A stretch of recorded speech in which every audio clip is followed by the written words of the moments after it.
Shabbat Shalom, everyone. I'm Abigail, and welcome to this week's special Zion Tabernacle of Greater Austin, Texas Shabbat meeting. To begin, our brother Richard is going to say a prayer over the meeting.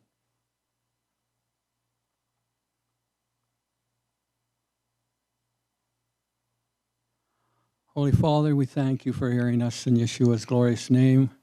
We thank you for this new year. We have been blessed already. You are good, always good to us.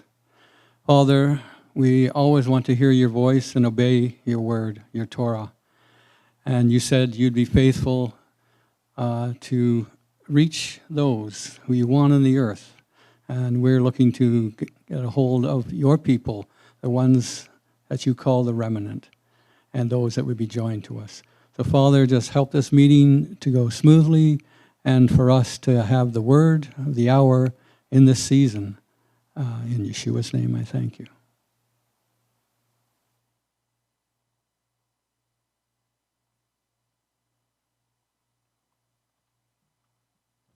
And now for a special coronavirus presentation with Eliyahu ben David.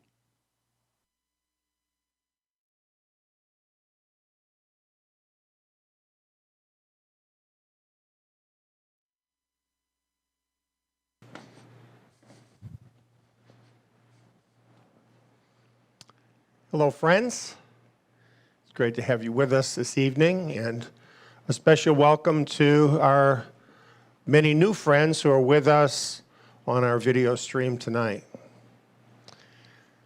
It's great to get to greet you here near the beginning of this new Hebrew year. And what an eventful year it already is.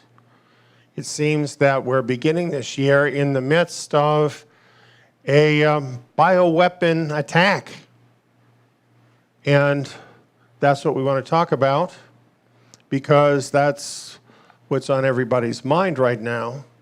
And there has been a lot of questions, a lot of confusion by people all over the world about this. As you know, we've already put out some videos regarding the virus. And we started out with videos that were about our immediate response to the virus and things we could do about it, because that's what you needed to know first. That's what we needed to focus on first, is our response to it. We've done that now, and we want to move on to actually talk about what the virus is really all about. And as you can see, my theme is the weaponized CCP virus promotes UN Agenda 2030. Now, that may not sound like a biblical theme, but actually, if you have followed my messages over a period of years, you will know that this actually is a biblical theme that relates to Bible prophecy. And that's the reason we're going into these details. Now, I want to have full disclosure with everyone that's listening, particularly any new listeners we may have. And in tonight's presentation, I'm going to deal with quite a few things that are about geopolitics and various politicians in the world. And this is not to promote any politician or political system, because the truth is, I'm not even a voter. So I couldn't be and wouldn't be trying to influence other people to vote for a certain candidate. What I'm trying to do here is simply relay the facts unmitigated by propaganda as they actually appear, as they actually are, with all of that out of the picture. And the reason is because you have to know what is really happening in the world to understand world events as they're foretold in the Bible. And since I am a Bible teacher and author and history researcher, that's the direction that I'm coming from with all of this. Well, let's dig in. The first thing I wanted to address is how some people might view this presentation. There are some folks that would look at the name of this presentation and think, well, this is racist. You could hear some people say that. Now, I don't see any reason from my title to think that it's racist, but this is the sort of thing you get today. Some people might think that because we sometimes use the term Wuhan coronavirus, and since it's a place, then some people consider it racist, even though in the past we've had the Spanish flu, we've had the German flu, we've had flus named after a whole bunch of different places, but somehow now all of a sudden to use the name of a place is racist. This virus is called by other names as well. The novel coronavirus, COVID-19. And a lot of people are starting to use this term, the CCP coronavirus, and variants of that. And that's the term that I'm choosing to use this evening, principally. And where this gets its name is CCP stands for the Communist Party of China. And the Communist Party in China is the ruling regime in China. And by saying CCP, what we're doing is we're focusing on a governmental system. That's what we're really talking about, rather than a race of people.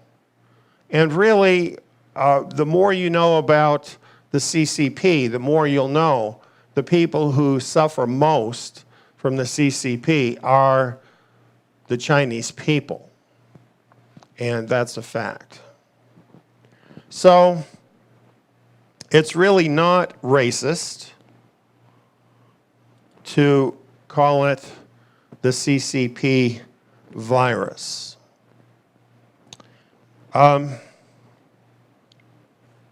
So what about being unreasonable or cruel? You know, things that people don't understand many times, they think of as unreasonable.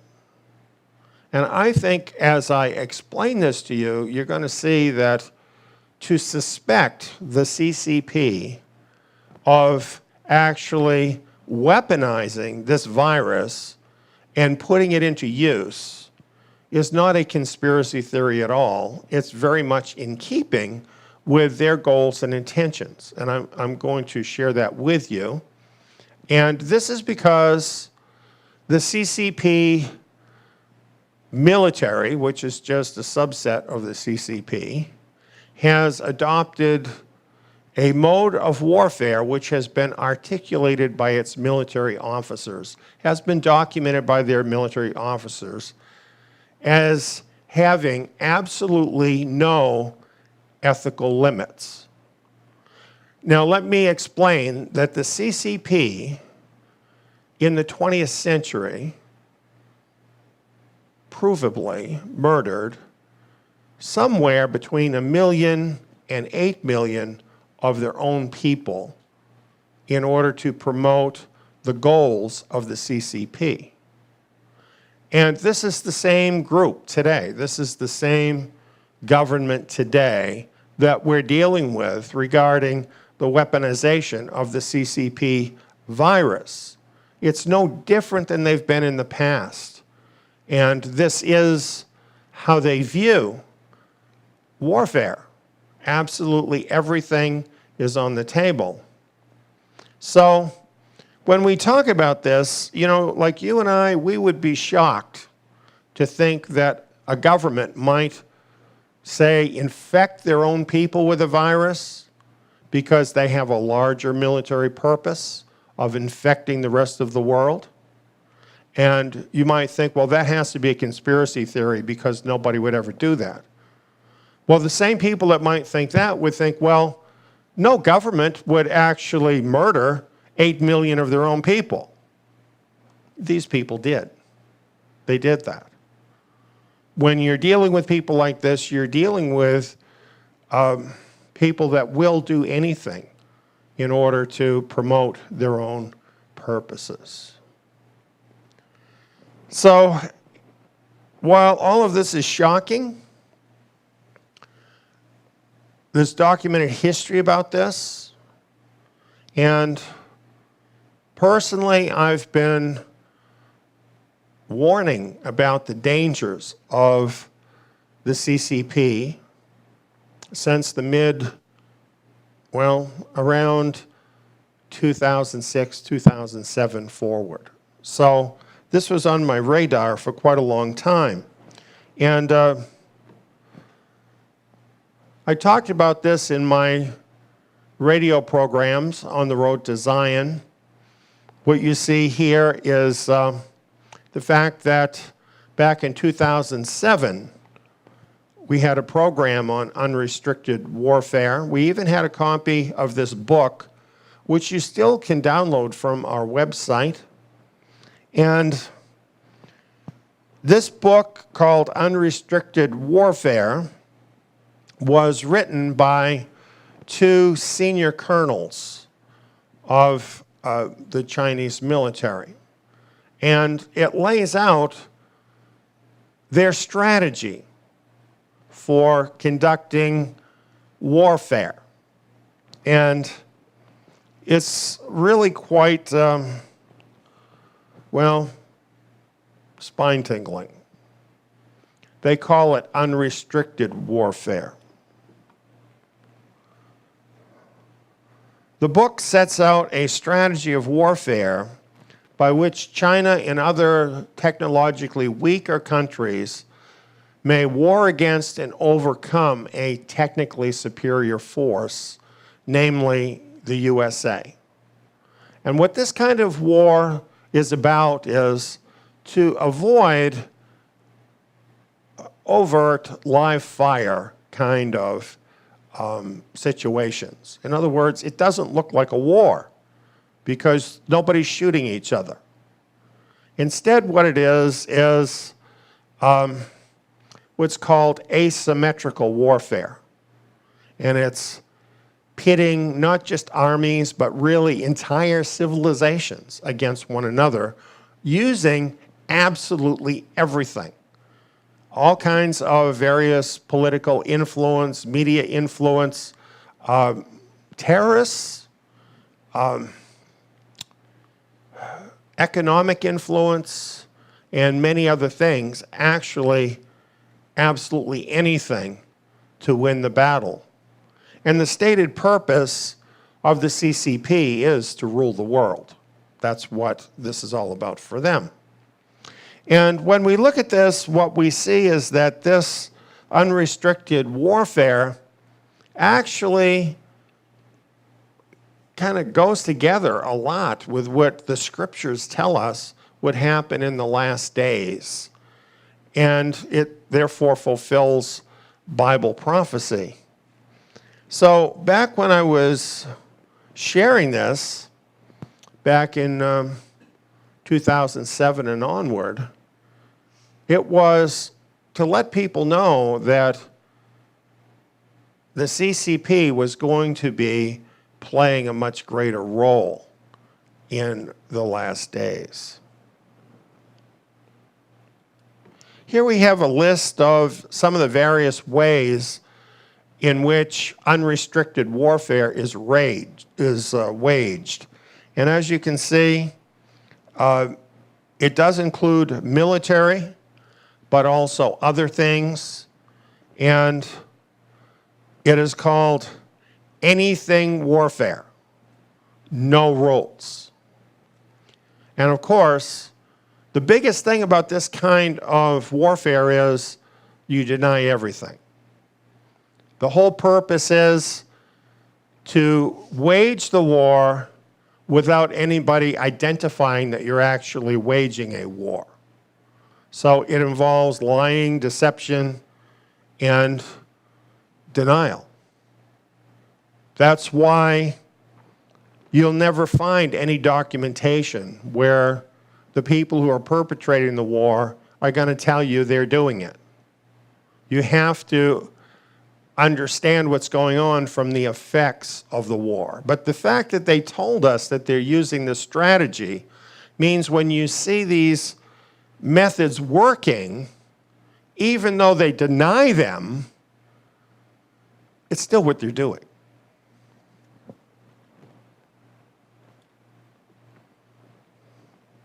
Now, here's some things that they've been doing recently that kind of shows you their mental attitude and how they think about using everything in order to get what they want. One strategy that they're using is weaponizing its supply monopoly.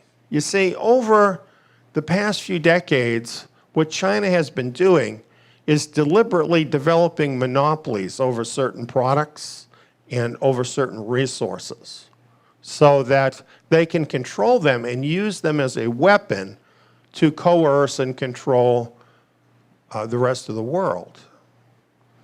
And what has come out recently because of the virus is that the U.S. imports almost all of its medical equipment and supplies and even drugs from China. How stupid is that? But that's what we've been doing. And this is not only true in the medical field, it's true in many other fields as well, putting us basically in the position of being dependent on China and having to comply with them in order to get these things we need. Recently, this has been in the news, and for instance, there's this article about the Black Swan supply chain. U.S. dependence on China for pharma, medical supplies may lead to severe interruptions. Suppose China wanted to push up the death count in America. Simply interrupt the supply of medical supplies, and that happens. But it's not their fault because there's this big problem of shipping and everything right now, so you can't really pin anything on them. All we know is that we haven't had respirators, we haven't had other medical supplies that are needed during the virus. As a matter of fact, China threatened to withhold all medical all medical exports, saying the United States will fall into the hell of a coronavirus epidemic. And they made this threat in order to make America stop talking about their responsibility, that is, the CCP's responsibility for creating the virus and allowing it to get out in the first place. This is the sort of thing they do. And there's a lot more I could point to, but here's one I think we're all familiar with. They threatened to withhold, yes, toilet paper. Perhaps you've been affected by this. Saying, we will not allow our toilet paper to grace the American population while they blame us for this pandemic. So if you see the press being overly kind to China, this could be part of the reason.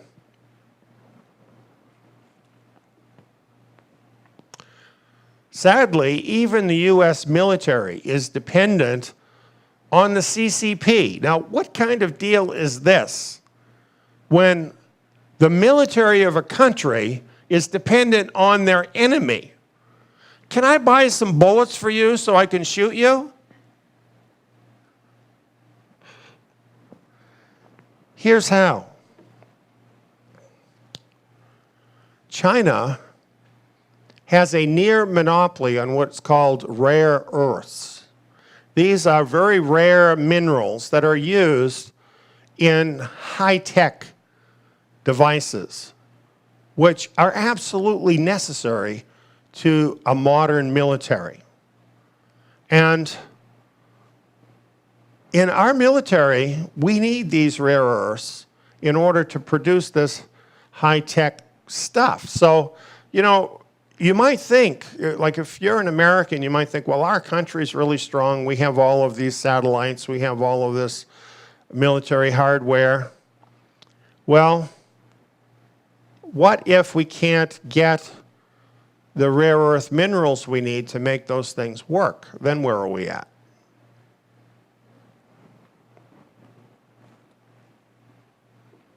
So, recently, we have this article from Reuters. U.S. military comes to grips with over-reliance on Chinese imports. Do you know why they came to grips with that? Finally, a certain president of the United States came along and told them they needed to deal with the problem. That's why it happened. And much of the technology used by the military depends, as I've said, on these rare earth minerals and other things that come from China and technology that comes from China. And this has been a major problem for us in America. Also, here's something else. China is seeking to dominate large areas of high-tech communications, software, and other sorts of things. And they use this for surveillance. And what you have to understand is that in China, the CCP runs everything. There are no private businesses in China. They're all an arm of the government, every single one of them. The CCP is over everything. And they build surveillance and spy capabilities into their software, into their hardware, wherever they can get it out. And then, of course, they subsidize it and sell it at the cheapest possible price so that people all over the world will buy it and use it, and then they can spy on all those people and get vital information, in some cases like their personal information, where then they can steal money out of their bank account or compromise them in other ways, and other kinds of information that are strategic, sometimes business information or military information.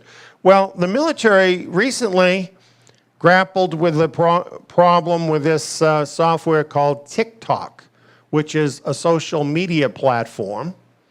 And the soldiers are using it to communicate with one another and to communicate at home. How great would that be for a foreign government to have this kind of information? You know, if a soldier just says, not just one soldier, let's say 1,000 soldiers, all get on TikTok and they talk to their friends, their loved ones, and say, well, I'm being called up to go to such and such a place, then what? You know, in World War II, there was this saying, loose lips sink ships. How could the military even let this happen?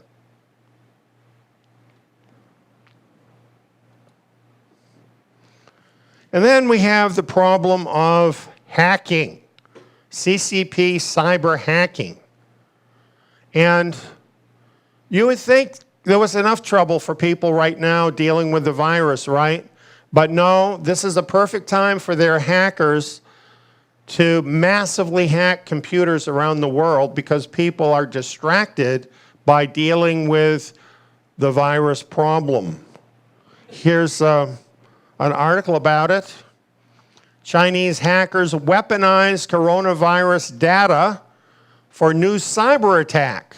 And it explains all about these massive cyber attacks that are happening.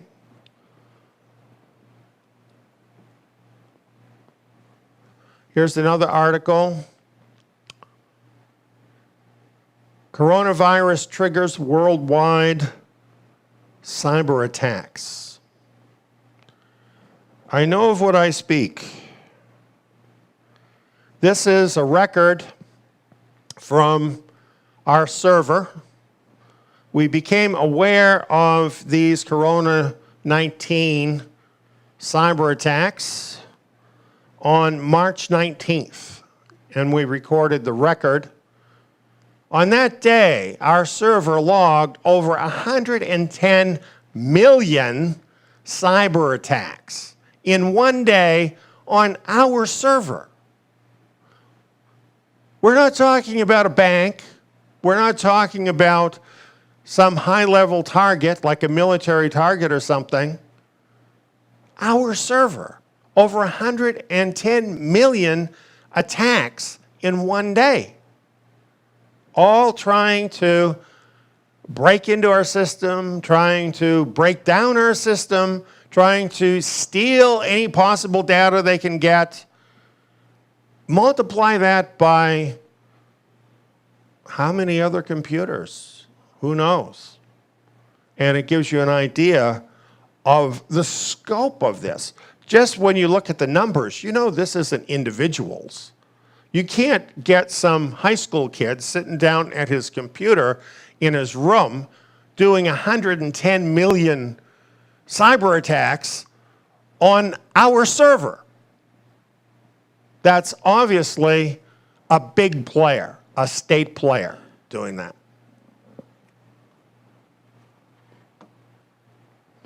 By the way, so far as we know, they didn't get in.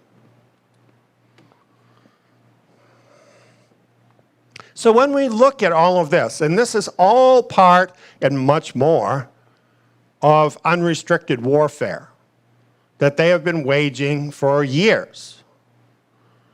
And this has been going on and going on. How did America's politicians and leaders ever allow us to get into such a toxic relationship with CCP-ruled China? Why wasn't something done about this a long time ago? For decades, the elected U.S. officials and lawmakers have known the true nature of the CCP. They have investigated the CCP. They know that the CCP controls absolutely everything in China and that there is no private industry in China. They know that the CCP has a plan for world domination at the expense of the United States. They even know the CPP, among other things, has bioweapon capability. So why haven't they done something to shut down those channels into our country in all of that time? Now let me prove my point. What you're seeing here is a congressional report. And this is from 1999. So over 20 years ago. They've had this information all this time. And this report details the activities of the CCP. And ostensibly the reason for the report is so that something would be done about it. But officers of the government who have the responsibility to protect the government have not been able to do that against the CCP because they've been continually blocked by politicians and big business.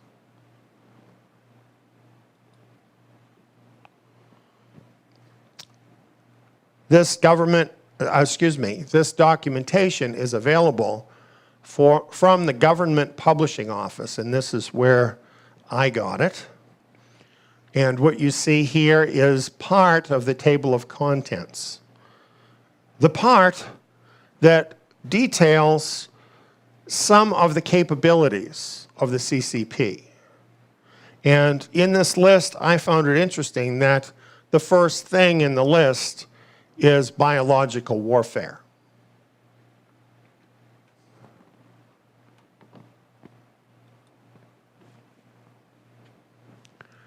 Here's a quote from the document. Quote, the 863 program, this is a CCP program that they instituted in the 80s, includes a recently unveiled plan for gene research that could have biological warfare applications. There is evidence that gene manipulation was used in order to create this weaponized CCP virus. Here's what it says right on the cover of the report. The CCP's main aim for the civilian economy is to support the building of modern military weapons and to support the aims of the PLA, that is the military, the Chinese military. The entire apparatus is military. And that's in the report from 20 years ago.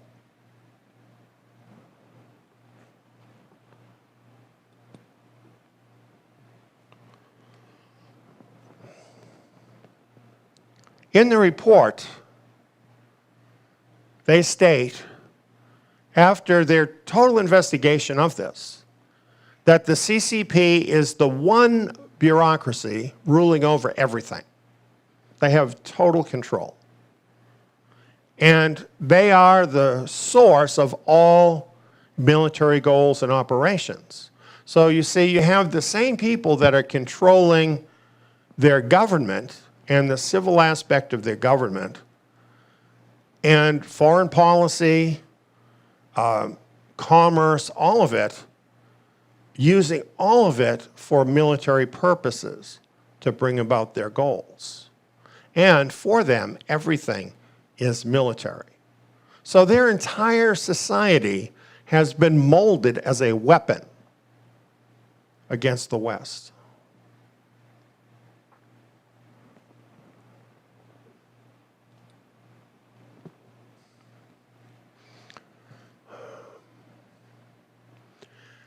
In 1986, month number 3, the Communist Party of China officially declared asymmetrical hybrid warfare, really another term for unconditional warfare, against the U.S. and its Western allies in its nation-state program 863.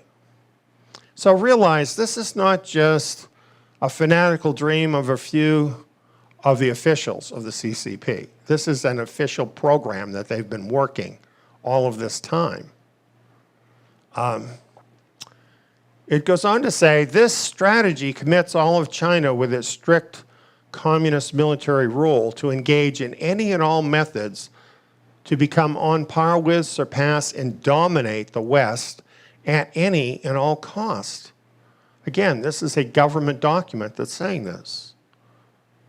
So, realizing these objectives, realizing these methods of using everything as a weapon, we come to this same problem again. Rather than stopping this CCP threat, the government, the politicians, continued to perpetuate the CCP propaganda and kept opening up the doors here in America to the CCP. They own a lot of key things in the United States at this point.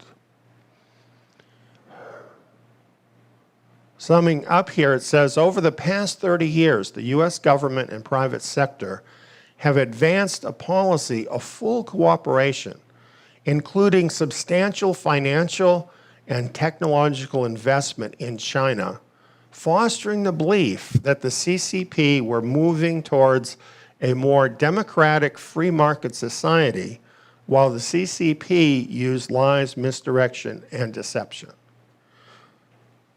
Just consider what's going on here. For all of this time, the politicians in the Congress had commissioned a study on this, had the full facts, understood the real goals of the CCP and how they were implementing them.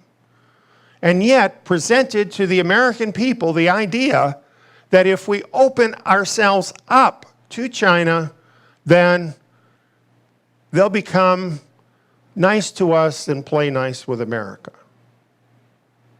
That's what happened here in America.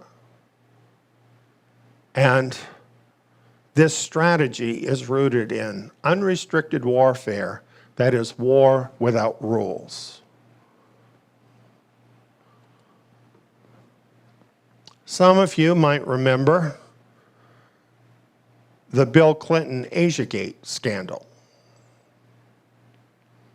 At that time, there were actually Chinese operatives that came in and gave money to the Clintons and to the Democratic National Committee in order to turn the presidential election of 1996 toward the Clintons. Why would the Chinese want to give money to the Clintons and the Democrats so that they would win the election? Well, interestingly, they did take the money. Washington Post of 1998 says this: evidence gathered in federal surveillance intercepts has indicated that the Chinese government planned to increase China's influence in the U.S. political process in 1996. And eventually the Clintons and the DNC were forced to return $2.8 million they had received from the Chinese. This is what we know about, right? But this certainly helps to explain why the politicians have continued this policy with China, even though it's obviously harmful to the country. We have a record of what happened. Interestingly, this particular report is from 2012. Now, a long time ago. And at that time, more than 2.7 million jobs from every state were lost to China. And as for the politicians, big business, they did everything they could to keep promoting this gravy train because the elite were getting rich off of cheap labor in China, leaving America, leaving American workers, denying them their jobs, giving those jobs to people in China that would work for peanuts, and then selling that same stuff back to their fired workers in America. Great deal for the elite, not so great for the average American. They're still doing this. You ever go to Walmart? Can you find anything in Walmart that's not made in China? So here's what happened. In effect, the American worker and consumer has financed the rise of CCP influence around the globe. All this money that the American worker has sent to China, thanks to our politicians and the elite, out of that, much of it has been used by China to influence not only America. Look at the big red glob in America of money coming back to get what China wants from America, but the whole rest of the globe. And China has been coming up and up and up at the expense of America. They would have you believe that's all just some kind of accident, that happened. There's just, chance that happened. Even though they knew all along that it would happen.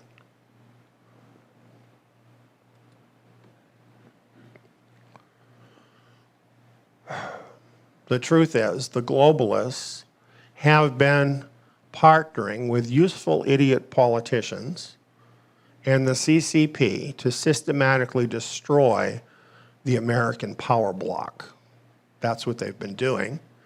And their wrecking ball has been the transfer of wealth from the American middle class to China. You know, the American middle class has shrunk dramatically in the last 30 years or so. And this is the reason that happened.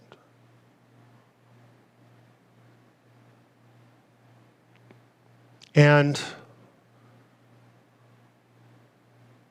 the globalists, they're just a bunch of good buddies.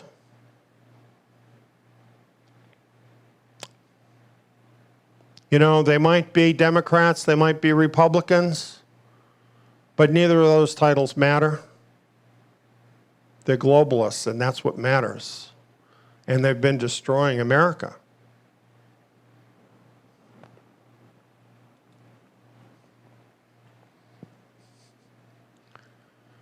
They want a one-world government.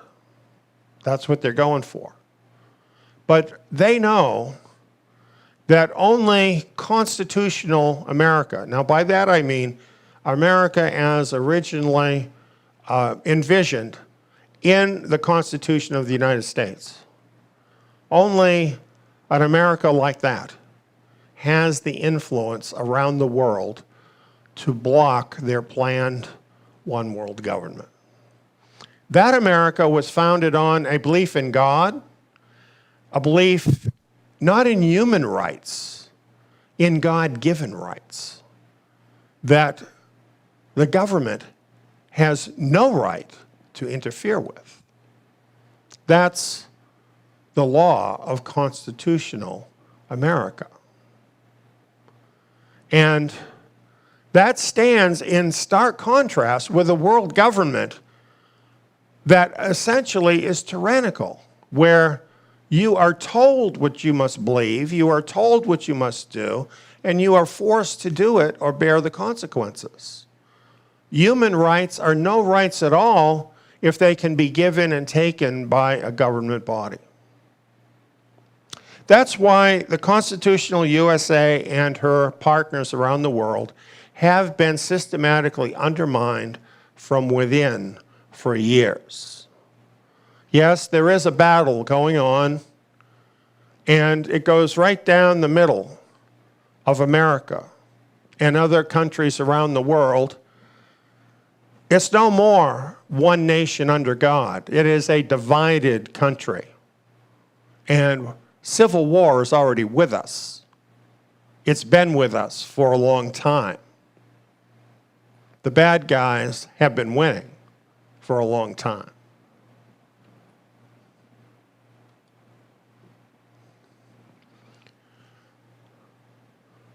This was the plot with China. This unlocks this. Simply using China to suck the wealth from the middle class in America, who basically are the people who have the traditional values, who treasure the Constitution, who treasure the Scriptures. These are the people that this particular plot was designed to ruin, to steal their power, to overturn the country, to bring in global government. That's why this has been happening all these decades.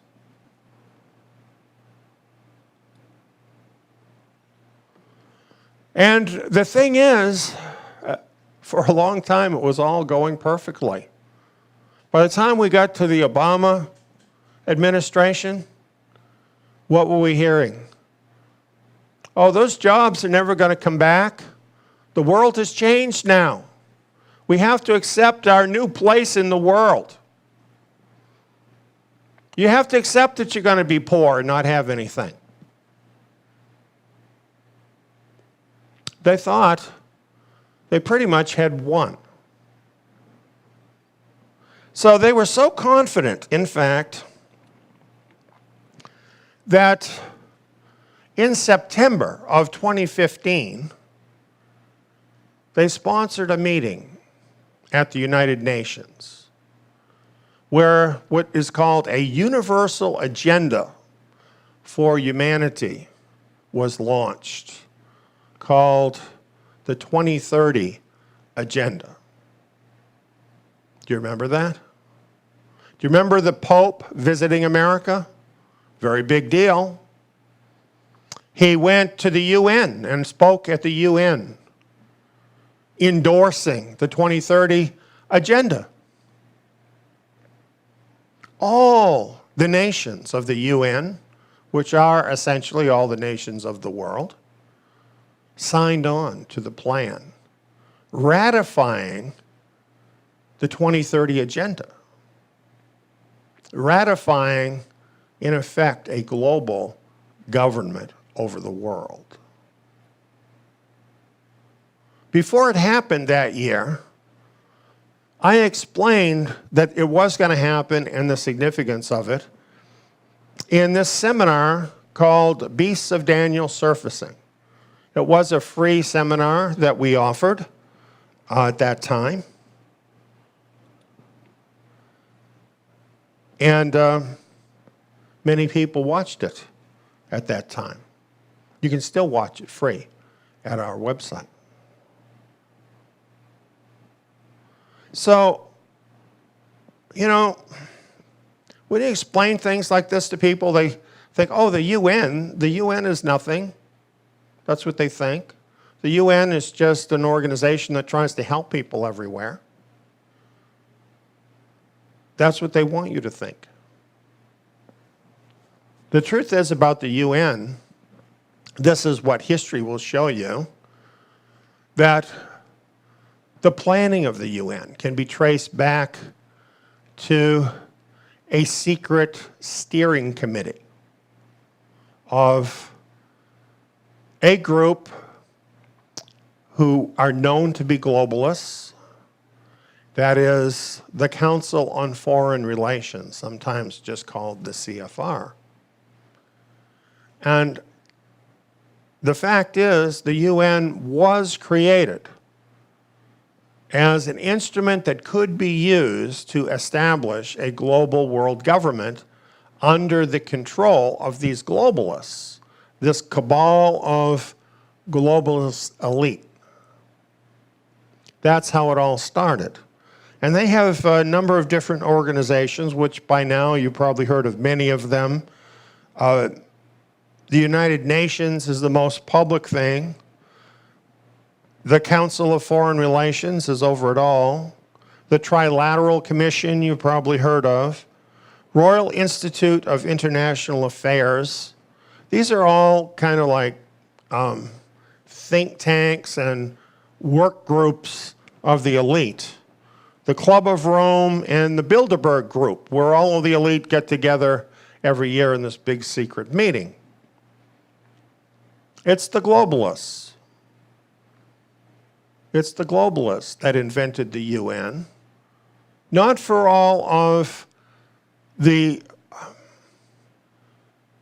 very helpful kind of purposes that we think of, but to enforce global government on the world.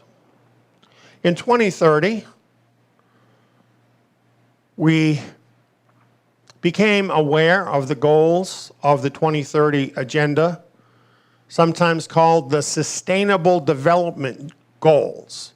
Do you remember when you never heard of anything called sustainable development? And now when you're reading the news, when you're watching the news, whatever, you keep hearing about sustainable development? Where do you think that came from? That's all a globalist thing. And it's really a pretext on which to take over the world. These goals that are laid out here, you can read all of this on the UN website. These goals actually take over control of every aspect of the earth and the people on it. That's what they do. You read through it, that's what you've got. Is a global government over every aspect of the earth and the people on it. That's it. Here's what they say. Now, this is quoting them from their website. The Sustainable Development Goals, also known as the Global Goals, were adopted by all United Nations member states in 2015 as a universal call to action. Goes on and talks about it, and finally it says, everyone is needed to reach these ambitious targets. All of society is necessary to achieve the SDGs in every context. Let's suppose I don't want to do it. Let's suppose you don't want to do it. You know, these goals basically require every human being to live in a big city. I don't want to live in a big city. What's going to happen? Just one little example. This represents massive control over mankind. The 2030 Agenda. You might want to read it.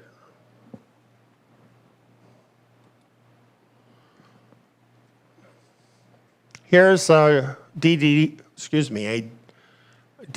set that we put out containing those messages from 2015, where we were warning people about this, and more importantly, where it sets out important information from the book of Daniel describing all of this that is happening right now and was happening then, and the rise of this global government.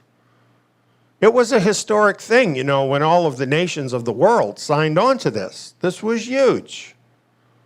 And all of this is explained in detail in this DVD set. And as I mentioned, this can be seen free at zion.net.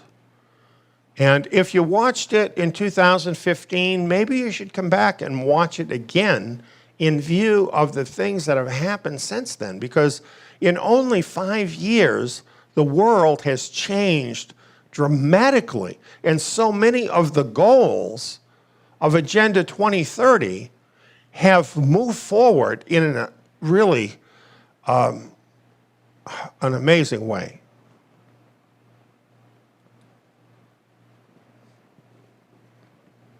Well, with the globalists making their big play, it was pretty much inevitable that there would be some people who would see how sinister that is and would push back against it. And really, it left a very sour taste in the mouth of a lot of people. That's what happened. So we could expect that there would be pushback, and that pushback came quickly. It came the next year, in 2016. What you're seeing here is another message that I put out back then. It was in July of 2016. So at that time, Donald Trump was not yet president. Everybody was saying that he didn't have a chance to become president. But I believed he would become president.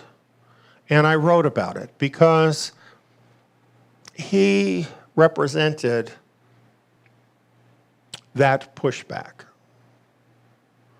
Will nationalism trump globalism? Was the question. And it turned out he did become the leader of the pushback against the globalist plot to destroy America. And really his rise, Brexit, this whole field of what was going on at that time, this pushback movement against the globalism, signaled a war between nationalists and globalists. Now, realize this. The globalists had been making war on the nationalists for years. For years. but no effective resistance had ever been mounted. There were only like voices crying in the wilderness about it. Nobody was really stopping it. But now that the nations of the world had embraced this concept of a global government, I think that really shook a lot of people up. And so this pushback gained momentum. And Donald Trump apparently sensed that momentum and rose up as the anti-globalist. It's interesting back then that the newspapers, TV news, on the internet, they talked a lot about this war between the nationalists and the globalists. They don't talk about that anymore. They haven't talked about it again for a while. They have tried to submerge that whole view of the issue with a lot of other things, various slurs against those who are contrary to the globalist idea, kind of misdirecting the public conception of what's going on. But you know, at that particular point, it was very clear, if you were really watching the news, it was all about this globalist versus nationalist issue.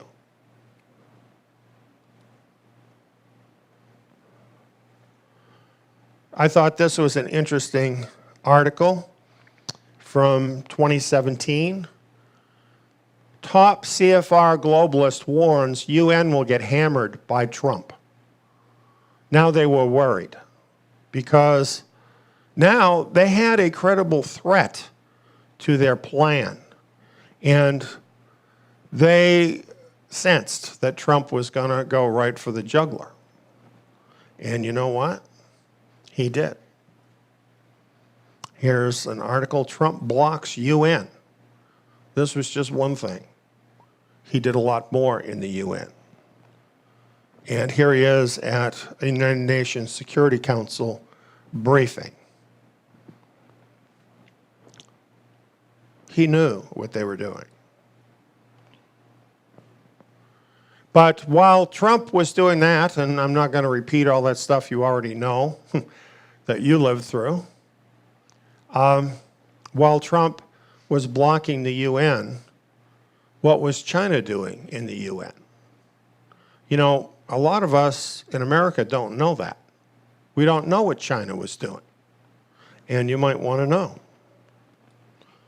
Here's a recent article talking about it. It's talking about the World Health Organization, which is one arm of the United Nations. WHO is just the tip of the iceberg. China is taking over the global narrative, one international body at a time. That's what China has been doing, basically assimilating various bodies of the UN, gaining influence, doing what they do, using everything. Here they wanted to take over another one of those bodies, and they got some pushback from the Trump administration. This is an article that was in Financial Times that was actually written by the assistant to the U.S. President for Trade and Manufacturing. And he's outlining what had actually happened in the UN with China. And he points out here that there are 15 specialized agencies of the UN, departments, you might say. And at the time of this writing, China already had 4 of those agencies under its control, when in the past, no country had more than 1. Not only that, but they were moving on to try and get control over another number of these. They already had control, perhaps not at the top, but in an influential level in these, in quite a few more of them. And that's what they've been doing, infiltrating the UN, getting control in the UN. It goes on to say that 3 Chinese nationals have been convicted of bribing UN officials. Those are the ones that got caught using bribery and coercion is what they do. It goes on and says, Beijing offered to cancel debts for some African nations ahead of last year's election of the Director General of the Food and Agricultural Organization. The Chinese candidate won. So they're taking some of the money that they got from the American middle class and they're using it to bribe UN officials and even to bribe members of the UN to vote their way. This is what they're doing.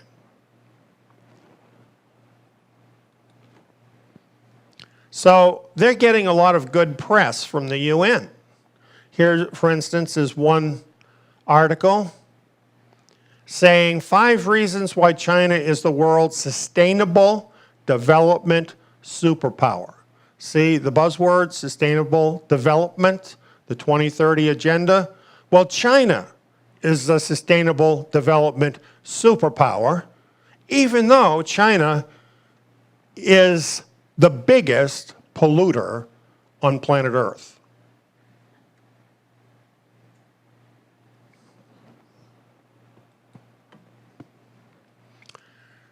Is it true love, or are they just in bed together?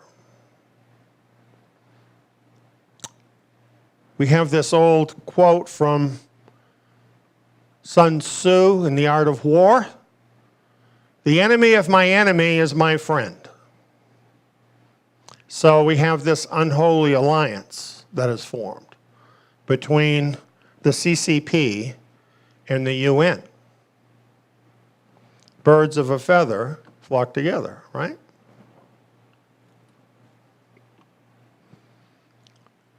And then comes along this guy.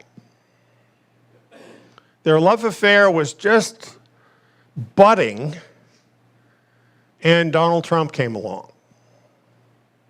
And not only that, he immediately zeroed in on the CCP globalist plot. This is an article from China Focus, and it's China in 2016 year in review. And all it is Donald Trump saying, China, China, China, China, China. He would not relent about China. We know one big thing is the so-called trade war. And for a long time, there was no war because there were no barriers. And China was just able to keep sucking all the money out of the middle class in America. And when Trump came along, he said, that's not going to happen anymore. And he started putting tariffs on those goods to reclaim some of that money and to essentially return jobs to America. Because you see, by putting tariffs on Chinese goods, he's raising the cost of those goods so that then it's just as cheap to hire people in America as it is in China. And it's a lot easier. And so that's an incentive for companies that have moved to China to come back to America again and hire workers here. Pretty smart, huh? That's what he did. Who was he thinking about with that policy? The American worker. So he was thinking about. This doesn't benefit the elite that he was doing this. They wanted things to keep going the way they were. It benefited the American worker, bringing jobs back to America. He also did this. He slapped controls on Chinese firms who were a threat to national security. It didn't make sense to him that our military was beholden to our enemies. And he decided to do something about it. You know, they use this saying that's connected with their kind of warfare: death from 1,000 cuts. In other words, just a whole host of different things is how you come against your enemy. And Donald Trump, looking at what he was doing, he was stopping the bleeding from all of those different cuts. That's what he's been working at ever since he became president. Now, as I mentioned, I don't even vote. So you can't say I'm prejudiced for Donald Trump. I'm just telling you what happened. This is what happened. Well, Donald Trump was labeled an isolationist by the uppity-uppities. And they all hated him because he was putting an end to the gravy train, at least slowing it down. They hated that. So they had nothing but criticism for his policies, and basically, from before he was in office to this day, they keep trying to paint him as some idiot who doesn't know what he's doing. And the truth is, he has been right on like a laser on what's really going on in the world. And I think this is why a lot of people are very confused about Donald Trump, because they don't really know what's going on in the world, and they just believe all this stupid propaganda. Here's an example. In Bloomberg, this is how Bloomberg is describing the trade war. And it's entitled, How Trump's Trade War Went from Method to Madness. So this is how the globalists approached Donald Trump putting the tariffs on the goods from China. He's just crazy. There's no reason for this. It's just going to hurt America. He doesn't know what he's doing. It's all over the place. It's just crazy. And it's never going to get to a conclusion. This is going to fail. That's what they kept trumpeting. However, here's where we ended up eventually. Forbes had this headline: China is losing the trade war in nearly every way. Apparently, Trump did know what he was doing. And they said China would never come to the bargaining table. However, they did. They did come to the bargaining table. And Trump forced them to accept limitations on what they're doing that put an end to much of the danger that they pose to America and the unfair trade practices. So he did win, like he won in so many different things that he's done. Now, that doesn't mean I totally approve of everything Donald Trump does, but I will tell you this: he's absolutely the best president for America that I've seen in my lifetime. My first president was Eisenhower. I've never seen a president work this hard for the country. And I have to give him credit for that, even though I don't vote. In fact, until he came, I never believed a politician could make this much of a difference. So this is really a historical thing that is something of major importance. And with all that he's done, it's not like he had the support of the political establishment or of the press. Quite the opposite. We all know what he's gone through. the deep state war, attempted soft coup against the president. He's got nothing but hate, hate, hate everywhere. From the globalists, the politicians, the establishment, the media. Constantly, they're all promoting hate against Trump. That should make you like him. Because the only reason they would do that is because he's being effective against their globalist scheme.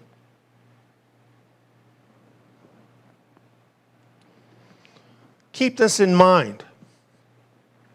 6 globalist megacorporations own most of the media in the United States and really in much of the rest of the world. And because they are all owned by megacorporations, they all hate Donald Trump. So what do you expect you're going to hear in the media about him? Shouldn't you expect exactly what you have heard? So here's what you always hear. I'm sure you've heard this, right? A homophobe. You know that word didn't even exist for most of my life. A liar, a racist, a bigot, a sexist, and on and on. They've labeled him everything. And, of course, they have heaped all kinds of lies on him, which then have been proven untrue. And with all they've done, which you would think, when you look at their reach that they have, all of the media, that they would have a huge influence. And yet, with all of that, they have been unable to unseat him. And really, it's been an amazing thing to watch, just seeing this all happen.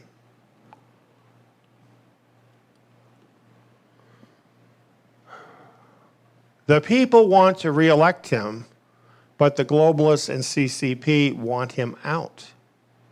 It's not just because they don't like him, but you see, he's being effective. He is actually disrupting their globalist plan. Just by what he's done with China, by reversing that situation, beginning to get a handle on that to stop the bleeding from the American worker, the American consumer, into China, that's a major disruption of their plan to bring down America. And they have to stop that.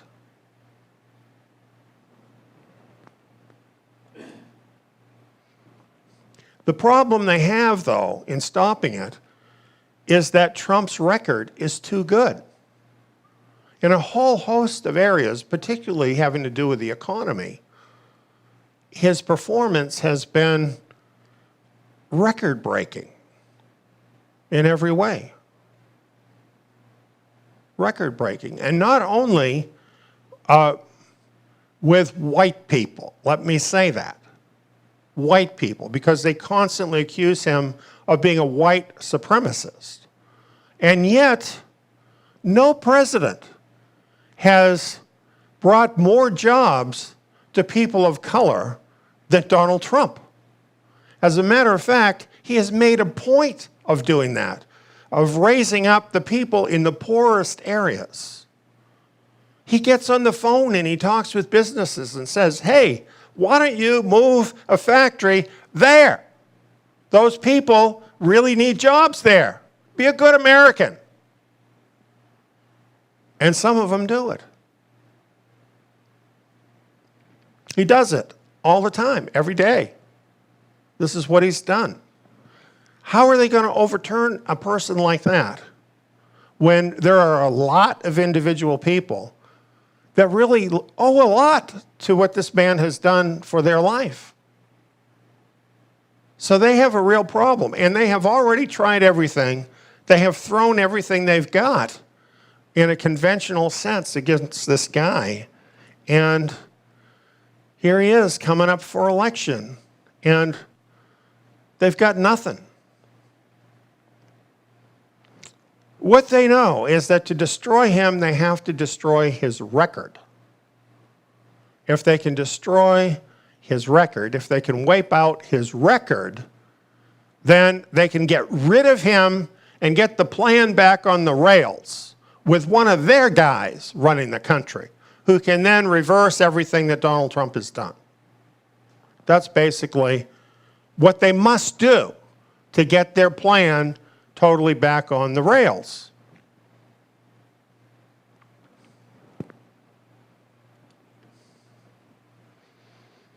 So all of a sudden, in an election year, what happens? Zap! We have this CCP virus that seems to materialize out of nowhere. And it's right in time to wipe out all of Trump's gains just before the election. All the economy numbers were up, up, up, up, up. We get hit with the coronavirus, and what happened to all those numbers?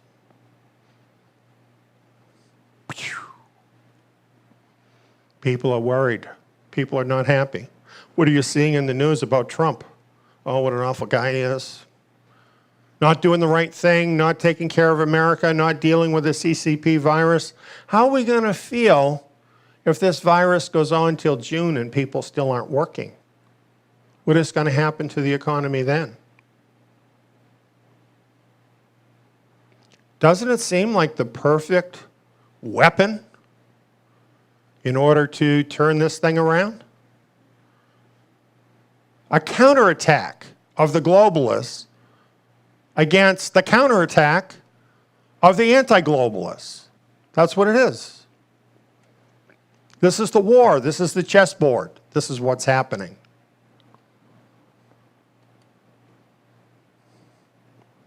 So all of this might sound to some people like a conspiracy theory. To me, understanding what unrestricted warfare is, having documentation of who the CCP really are, the history of who they are, their war book, Unrestricted Warfare, which actually lays out this very strategy. Now it's happening in the real world. To me, that's not a conspiracy theory. It's just what's happening. What do you expect? The globalists to print in the paper that they're responsible for a virus that is spreading around the world? That's not going to happen. However, there are credible people who are warning about what's happened. Dr. Francis Boyle, creator of Bioweapons Act, says coronavirus is biological warfare weapon. Here is the man who drafted the Biological Weapons Act. He's obviously an expert on biological weapons. He says this is a bioweapon. He ought to know. He also says that the World Health Organization, an arm of the UN, already knows about it.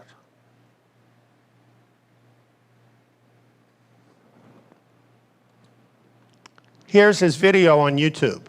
Oh, excuse me. There was his video on YouTube.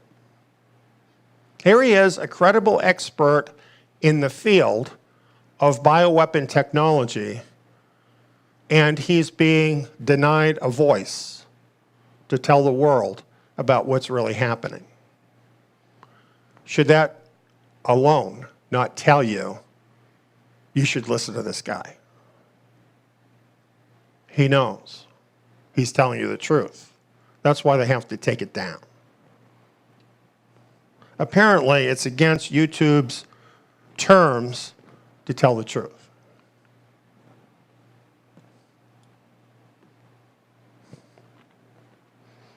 I think we all know this by now. Wuhan where the virus started, has 2 laboratories linked to Chinese biowarfare programs. And this is a biowarfare lab.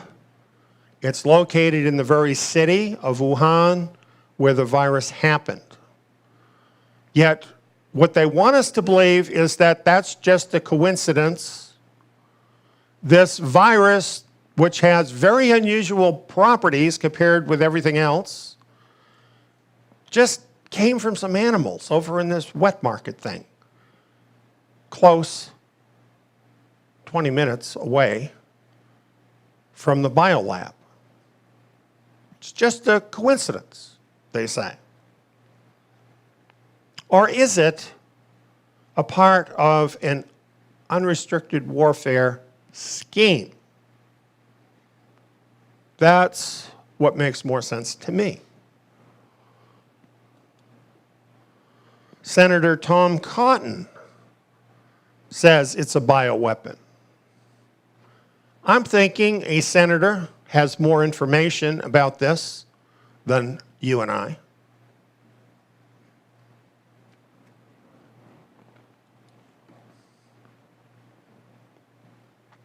After that, China came out with a propaganda piece that the US created the coronavirus. I wonder why they would say that. Now, remember, the CCP has a bioweapons laboratory, which means they have certified experts at that laboratory that have looked at this virus inside out and upside down. And they're accusing America of creating the coronavirus, which means apparently they know that the virus is a man-made bioweapon. They just don't want us to think they're the ones that made it. So in a sense, even that is an admission of the CCP that it is a bioweapon. And they don't want to own that they did it.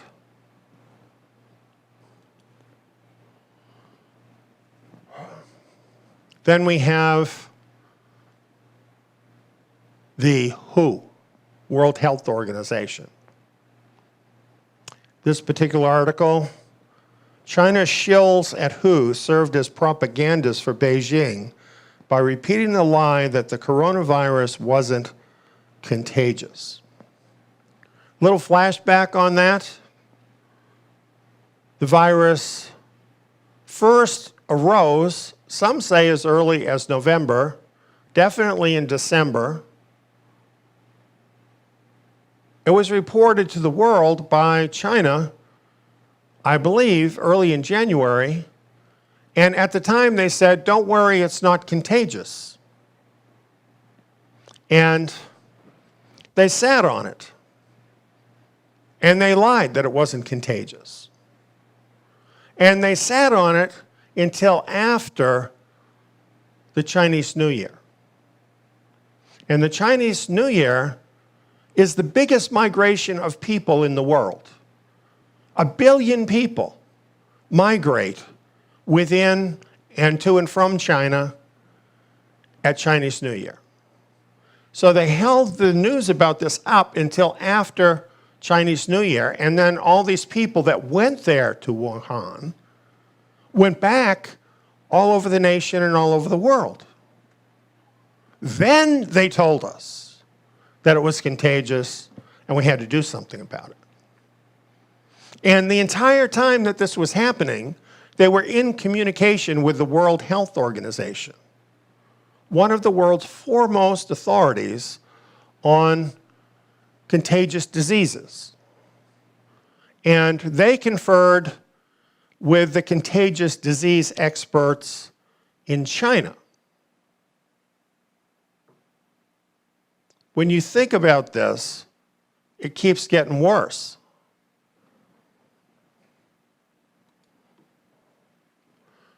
Meanwhile, here in America, what are they telling us? The globalists, they're coming out telling us, oh, it's not propaganda, and It's not their fault. It's not China's fault. And we're a bunch of racists for thinking that it's their fault, even though it happened there, even though they lied to us, and even though the whole world is getting sick and many, many people are dying. And that's all supposed to be okay with us, because if it isn't, we're a bunch of racists.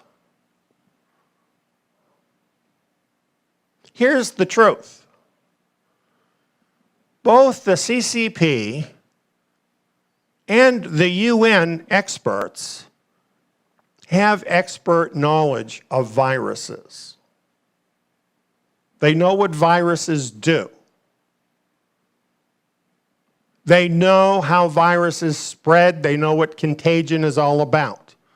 They had knowledge of this virus very early, before anybody else. That being the case, can we say the fact that they didn't react before sending carriers all over the world was a mistake? That somehow it was just some sort of political ineptitude that this happened? You could say that about people that weren't experts, but these are the experts who are in charge, and they did this. I can't see any other way you can look at it except being a calculated decision that was made for a reason. Do you understand why I'm saying that? Those people couldn't possibly have done that as a mistake, since they are leading experts of the world on viruses. It had to be on purpose that they lied to cover it up and waited until after the greatest possible exposure of the world to the virus before they revealed the truth. Is this consistent with the CCP and their past? Would they actually infect their own people in order to carry out a warfare goal? Their history is they've killed millions of their people in the past. So you can't say they wouldn't do this because it's their own people. You can't really say that here. They had a motive. Trump is costing China a huge amount of money.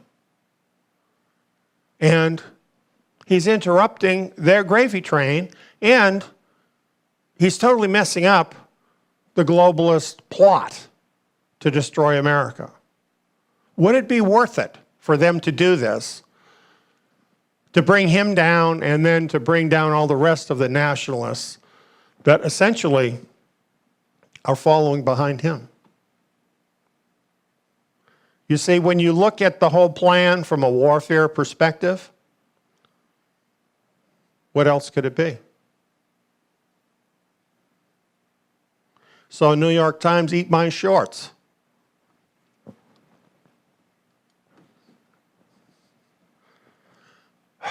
The 2030 agenda. What is happening with that, with the virus? It just so happens the virus is fine-tuned to accomplish 2030 agenda goals in the world, to force people to keep those goals. It's really quite an amazing thing. You know, some folks have said the virus is a hoax, it's no different than the flu. I'm sorry, you're totally wrong about that. It's very different than the flu. As I mentioned, it's fine-tuned. It's fine-tuned to be more contagious, much more contagious than the flu or other contagious diseases. And it's targeted at certain people in the population to kill them. It largely has spared the younger people, and it's getting rid of the older people.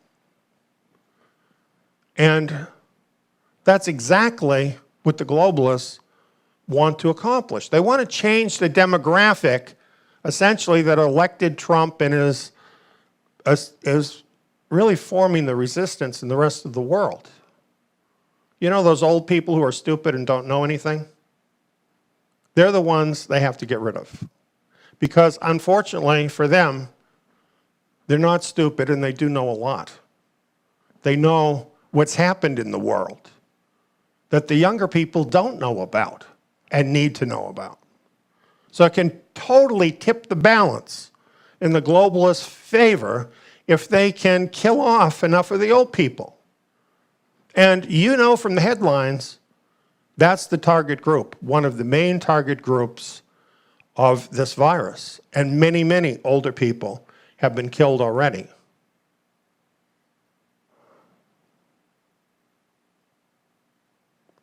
Here's another thing.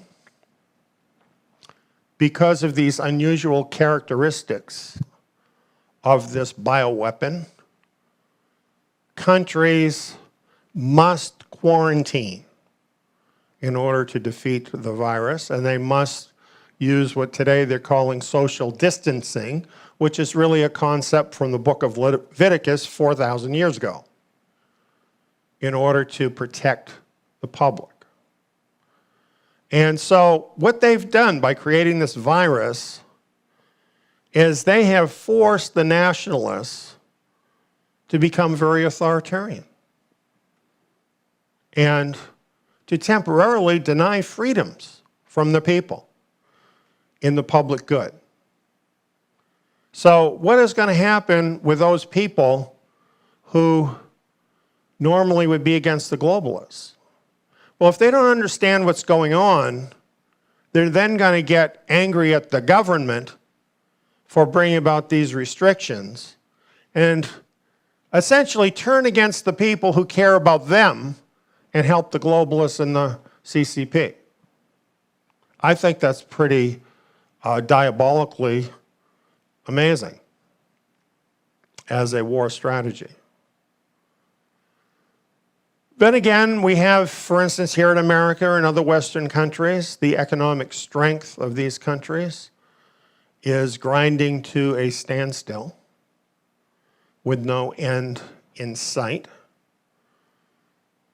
A major effort of the globalists is to weaken America and its partners. And what is going to happen with the economy? I can tell you right now what's going to happen. It's happening already. Even despite loans and things from the government, a large number of the smaller businesses are going to go out of business.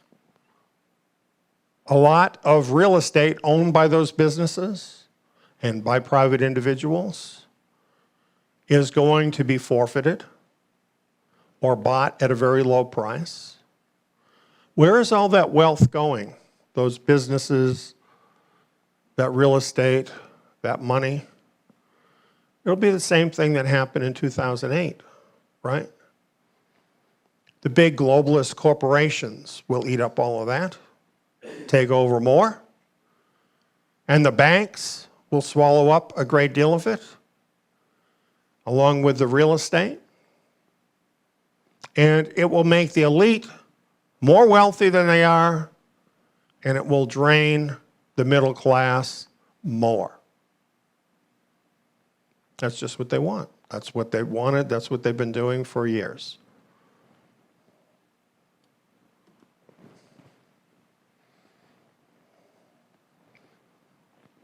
I mentioned about the old people, but what about the fact that up until recently, all of the reports had been that the virus targets men more than women, a lot more men than women.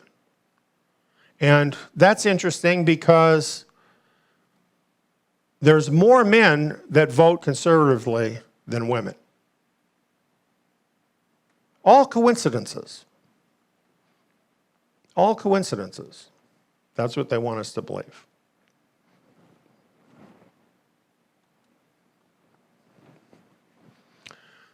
We're being told by the World Health Organization that we should stop using cash because using cash, it's a risk of infection. And we need to go with cashless means, such as credit cards.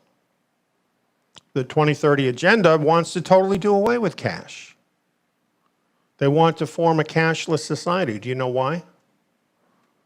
Because if they control all the money, then what? Can they not then control you? Think of what the CCP is doing in the UN, in the United States, everywhere else, about controlling people using supply. You can do that with the money supply on an individual basis. They want a cashless society. People today, they like it because it's convenient. But when someone else ends up having control over your money, you might feel differently. The virus forces governments to take a strong stand on controlling movement and assembly of populations. You know, interestingly, recently I've seen that some of the mega churches are not obeying the instructions and are having big mega church meetings. And they're probably thinking, well, we're exempt from this because we're a church. And you know what? Legally, that's true. By legally, I mean according to the Constitution. It's true, but it's stupid. And it really isn't loving your neighbor to just be a pool for infection of other people. There are other ways to do it, like we're doing it right now, that keep in mind the needs of your neighbor. But you know, the point I'm trying to make here is that people who tend to be very independent tend not to keep these kind of rules, and they see it as an infringement on their freedoms. And so a lot more of them will die of the virus because of that. And whose benefit does that accrue to? The globalists, right? Don't help them by being naive. I could go on and on with all of these things, and I've talked about many of them in the Beasts of Daniel seminar. You can look up these goals at the UN and read the entire thing, and read between the lines, and you'll understand what's happening and the different ways in which they're establishing control. And once you understand that, and you look at what we're learning about this virus, you'll see that the virus totally supports these goals and is in fact changing the world to move us all closer to those goals. That is what is happening. And basically, one effect of this is to undermine nationalist governments, to make people think, no, we need a global control over things because my government wasn't able to protect me from the virus. And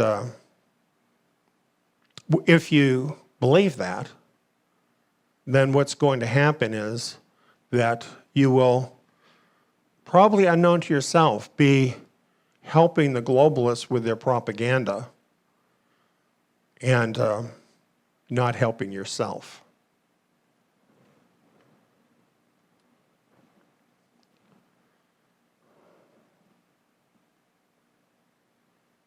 Dealing with the CCP virus and dealing with the globalists are two different things. A lot of people have confused these two things. There are people who know that this virus is really from the globalists and from communist China. And because they feel that way, they will not cooperate with any kind of effort to defeat the virus, thinking that by doing that, they're cooperating with the globalists. That's too simplistic. That thinking is too simplistic. You have to deal with two different things. You have to deal with the virus as a health issue, because that's what it is. It's a health issue. And so, since it is a health issue, you must deal with it as a health issue. You serve yourself and your neighbor by cooperating with the government in any measures that are protecting the public health on a temporary basis. When all of this is over, no, we shouldn't accept tyranny, but that's a different thing. We must deal with this as a health issue. And then we need to deal with the globalists by rejecting them and rejecting their political correctness, rejecting all of their propaganda.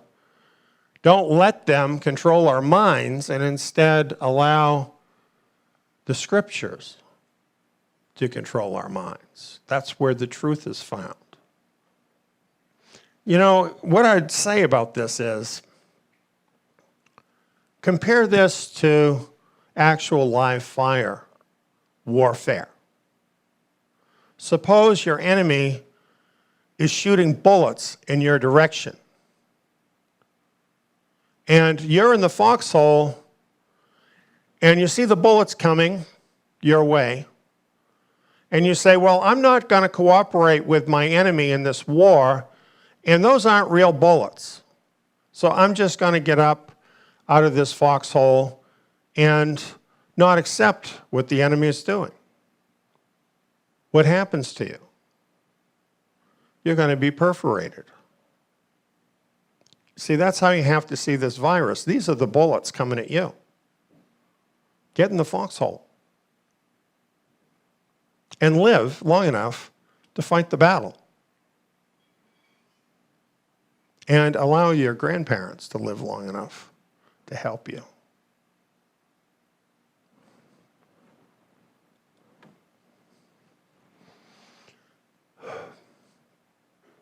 So you might be wondering, if something this severe is happening now in this covert global war, what can I expect after this?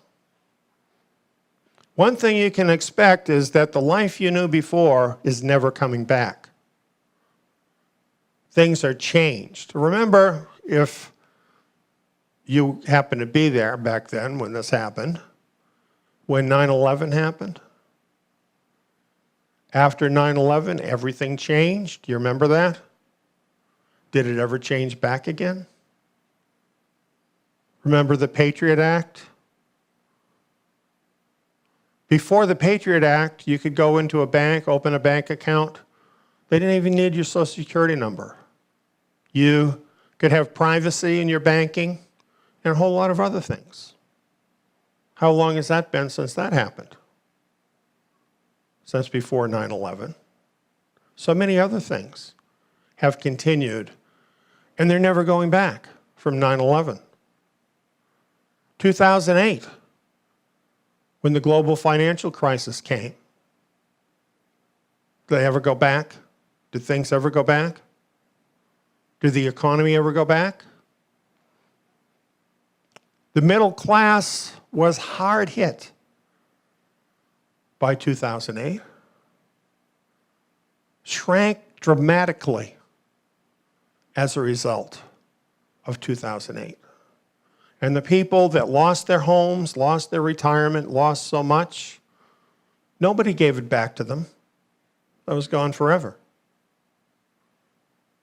Now we've got this, the CCP virus. It's totally changing the world. Don't expect that things are going to go back. They're not.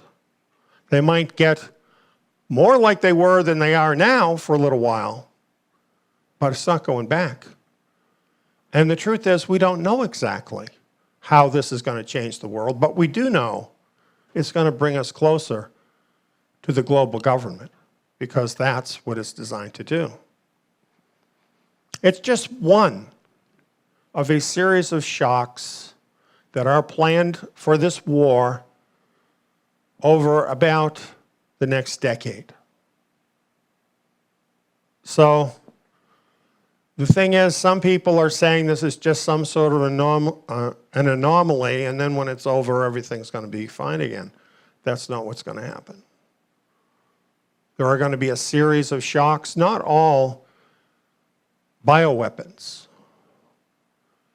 Remember, unrestricted warfare could be anything, right? But whatever it is, it's going to be more diabolical than you or I could think about right now because of the people it's coming from. And it's going to be more effective than this. It's going to, these shocks are going to increase in intensity, if anything. It's going to be a difficult time to live over the next 10 years or so. And then after that, it's going to get worse. This is not what you want to hear. But it is what you need to hear. Because if you understand this is the world you live in now, you can take steps to deal with it, to realize, you know, the normal things that people do, just go on with life and just enjoying themselves and doing the things they want. You're not going to be ready if that's the kind of life you lead. You're not going to be ready as these shocks come in upon you. Finally, they will accomplish their goal. I wish I didn't have to tell you that, but unfortunately, the scriptures say that this must happen, not that it can happen. There's nothing in the scriptures to indicate that anybody can change this. It is going to happen.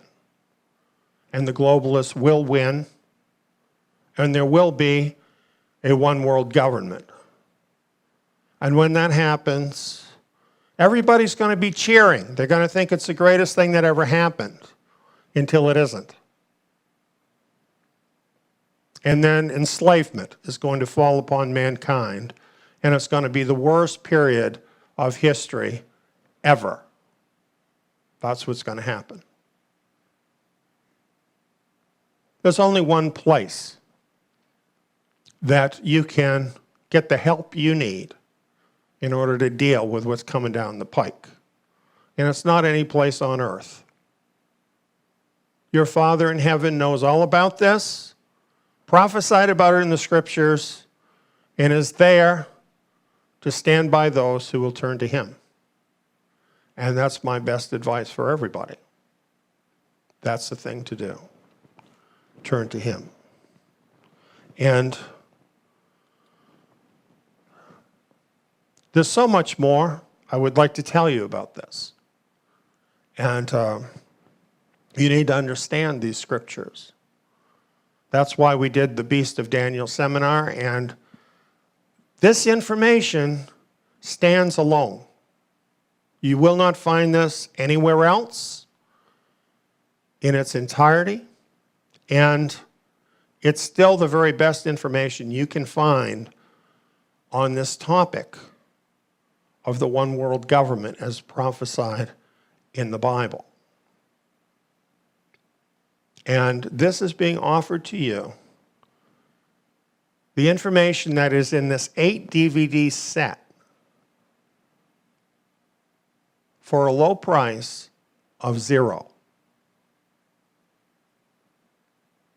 $0. Just your time, that if you care enough about what's going on, you'll come to tsiyon.net and take the time to take in this information so you can be ready. And I just want to urge everybody that can hear this, especially those people who are encountering this information for the first time, please come and do it. No obligation at all. Just come and do it. We don't need your credit card. You don't have to prove who you are. Just come and do it.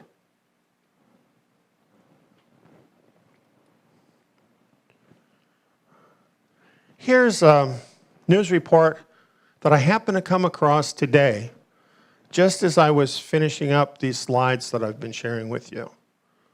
And I found this to be so encouraging. This is from the Pew Research Center. Apparently they did a polling just recently. This is from March 30th, so just yesterday. And as you can see, the headline reads, "Most Americans say coronavirus outbreak has impacted their lives."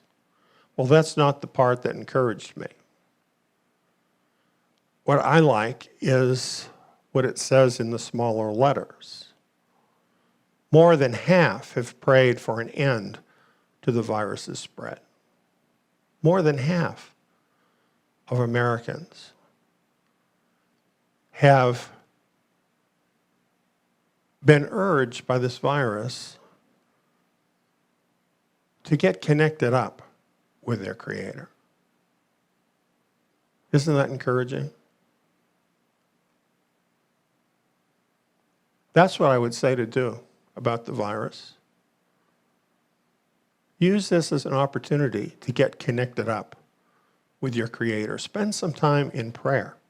Ask Him if these things I've been telling you are true. Ask Him to show you what the truth is.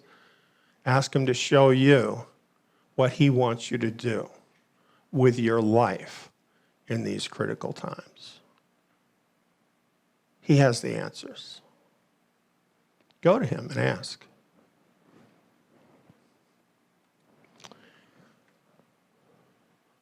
Coming up soon, we don't have the exact date yet, we will have another message regarding this topic of the CCP virus. And that message will explain the details of the creation of the bioweapon and its deployment. Really, a lot of details are available, and I'd like to share what I have researched and found with you.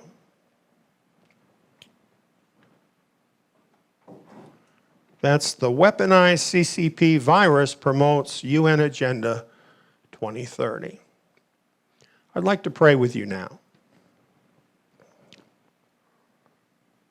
Our Father in heaven, we come before your throne, knowing, Father, that you have known the end from the beginning, and that you have known that this had to happen, that most of the people would rebel against you and have done that, and that there would be those who would rise up in positions of dominance in the world, and that at the end of days we would have the situation enabled by high technology and super communication abilities where the elite of the world could make this last final push to enslave all of mankind. Now we're seeing the war going on between those who are basically the soldiers for the globalists and those who are resisting against that push. And because of that, what we've seen over the last couple of decades has been really amazing apocalyptic events, which are really moves in this universal war. And now we are being affected by this latest attack by a bioweapon disguised as just one of those things that happens.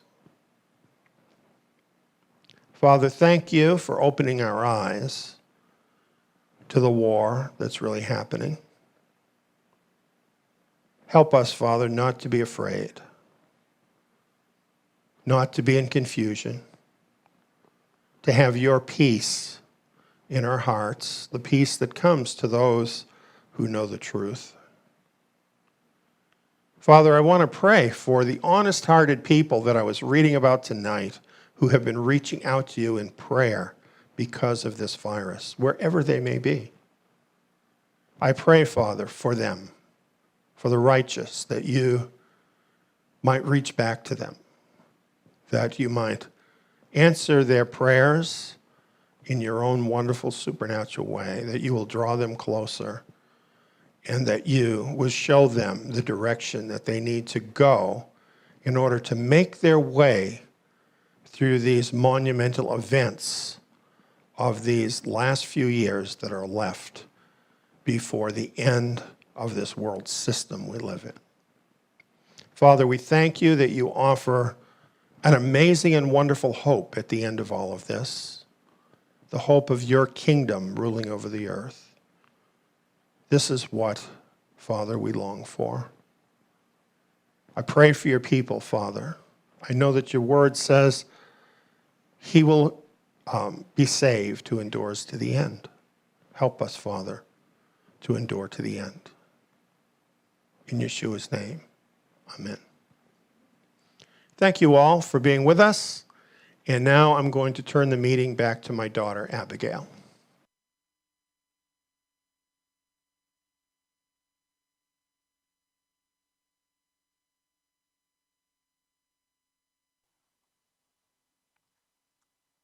We want to thank you all for joining us tonight, and we want to invite you all to join us again next week at the same time for our Passover live stream. Shabbat Shalom, and we'll see you then.